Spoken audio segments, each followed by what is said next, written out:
Today I'm joined by Celeste Plak.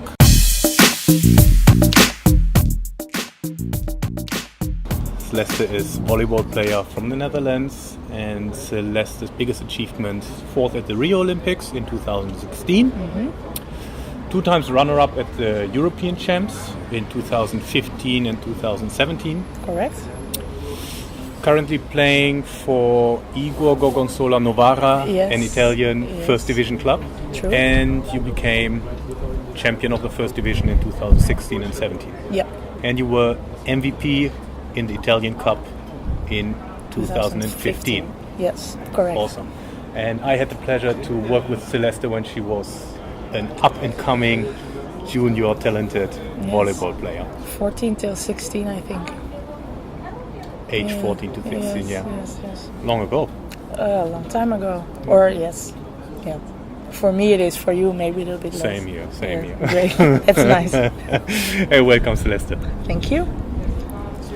Celeste, what was your darkest moment? Well, to be honest, until now I did not really have had a dark moment. Until now everything went pretty smooth. So I'm pretty Let's happy touch wood. about that. Yes, let's knock it off. So I did not have big injuries or big disappointments. I have to be honest that the fourth place in Rio did not really at the time feel like a big accomplishment, because I think we were closer to the gold medal than to the bronze one. But it's not a bad thing in my career, no. That's good. So what was your best moment? I think the qualification for the Olympics, it has been, I think, 20 years that the Dutch women have been playing volleyball in the Olympic Games. So that was a big achievement, a lot of explosion of emotions and things like that. Also that we won the national championship with Igor Novara. It was really nice. For the rest, great things still have to come, I think. Let's hope the best. Yes. Good. What advice would you give your younger you if you could go back in time 10 years? What advice would you give the younger Celeste?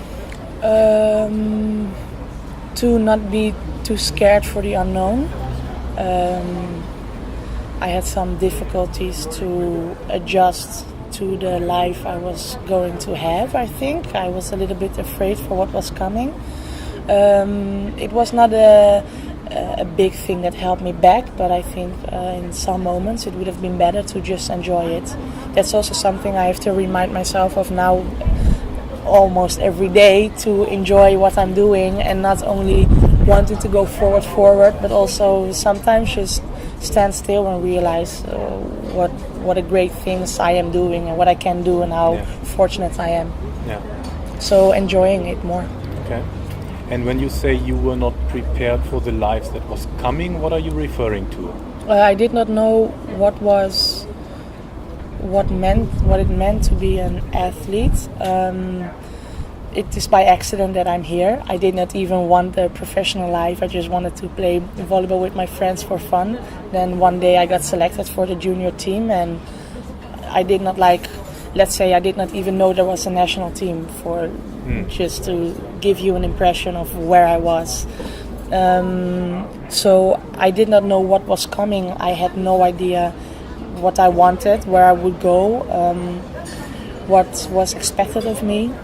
But slowly, by watching around and being at Papendal, surrounded by the best athletes we have in Holland, I learned my way, I found my way. Okay.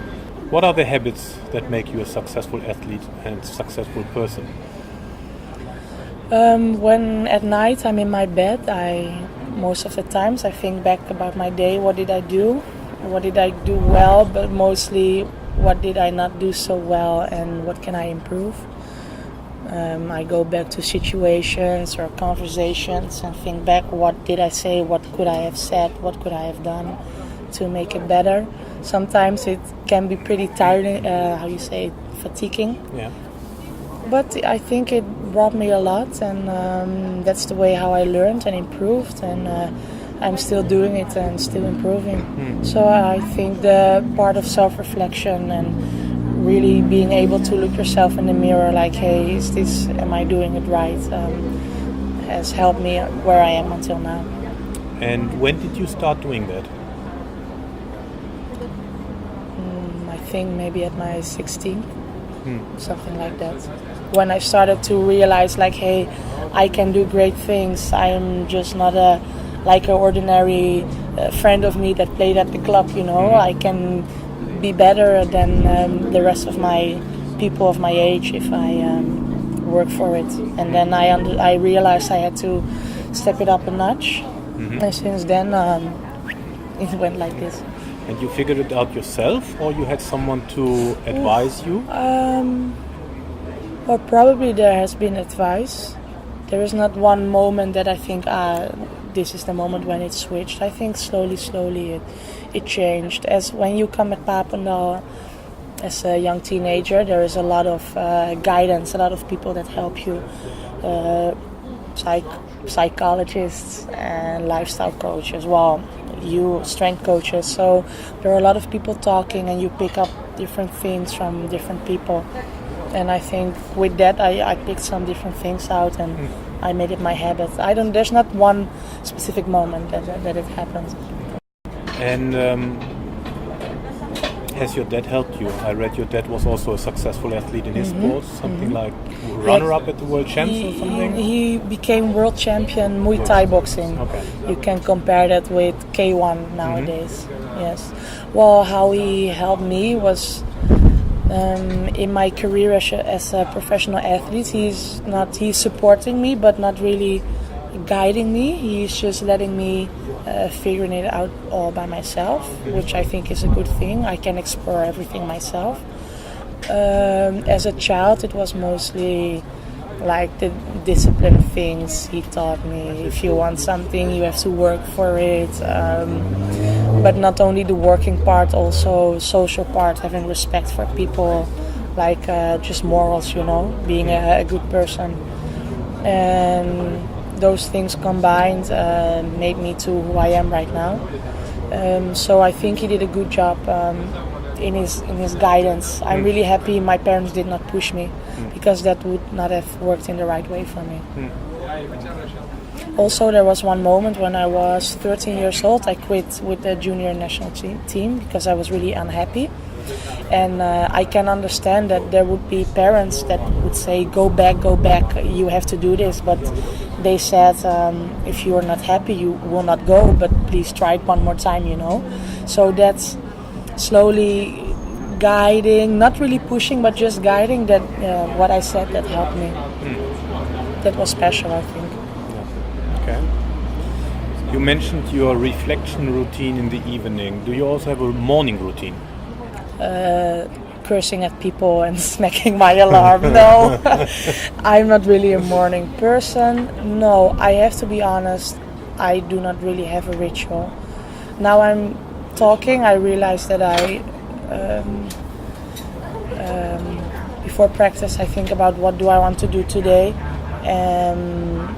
For example, in reception I want to make good angles, I want to be early. In attack I want to hit the ball high.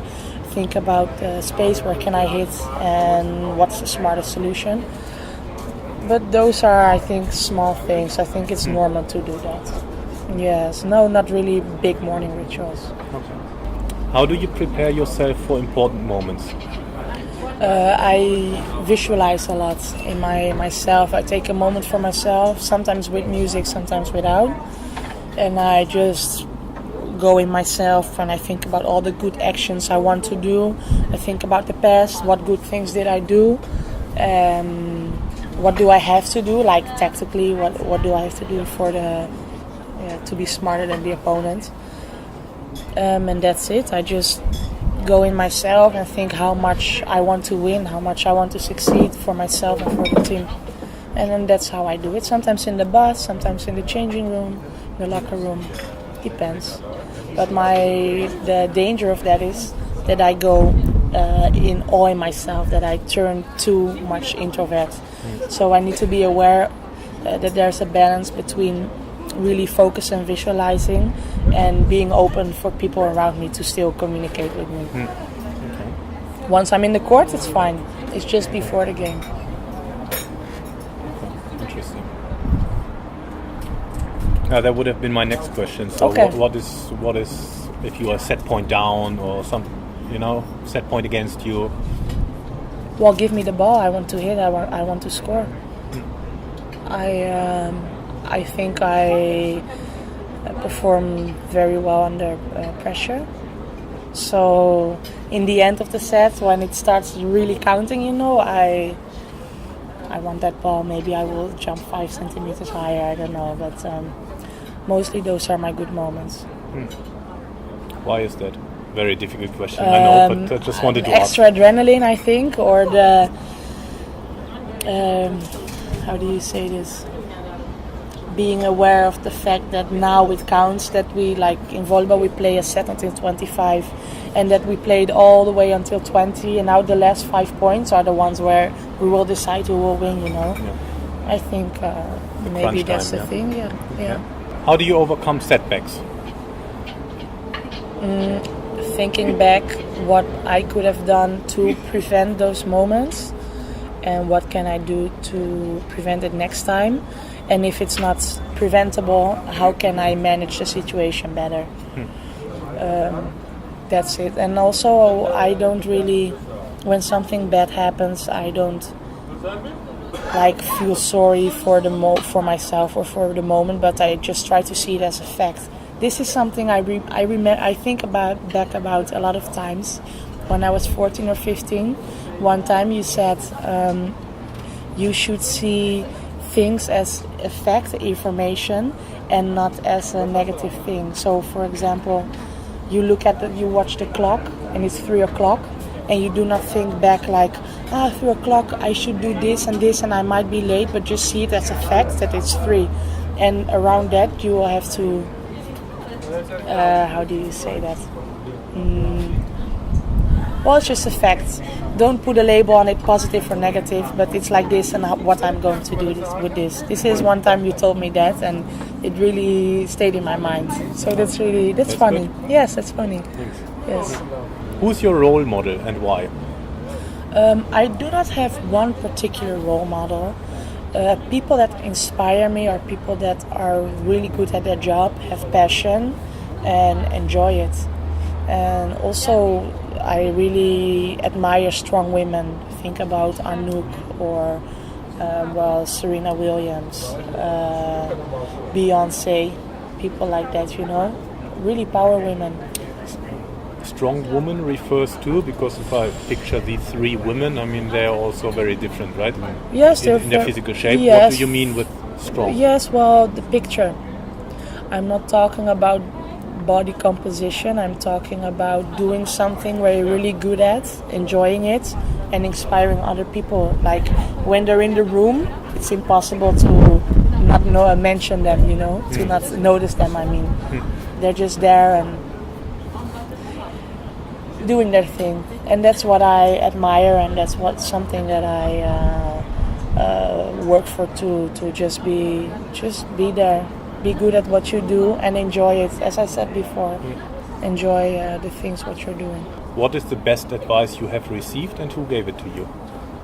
Well, the best advice, I think, is to follow your heart. It's very cheesy, but it's like this. When there are decisions that you have to make, you know what is the best option, and then maybe like your mind wants to mix in things like rationally, things like that, but I think in the end your first option will probably be also your last option, and in between you can doubt a lot and things like that, but just follow your heart. Until now I did that every time, and there is nothing I regret. Yes, because if you do that, you always listen to what you feel. You cannot look back and think like, I wish I did it different, because that's how you did it, And also accept the consequences that are with that. For example, when I was younger, I had a test I didn't want to learn. So I was like, okay, tomorrow I have a test. If I learn, if I will study, I will have an 8. If I will not study, I will have a 4. And mostly, in the end, I decided not to study. But if I would have a 4, I would accept it. That would be the consequence. But I was okay with it because I felt like it, you know. So I knew before it would be the consequence, so it's okay. So I do not regret it because I felt like that in that moment, you know. Who gave it to me? Different people. Or also like a quote on the internet, you know, you see it everywhere. It's just not one particular person. It's just my thing, I think. Just out of interest, you said the first idea you have is probably also the one, your last idea or the best one.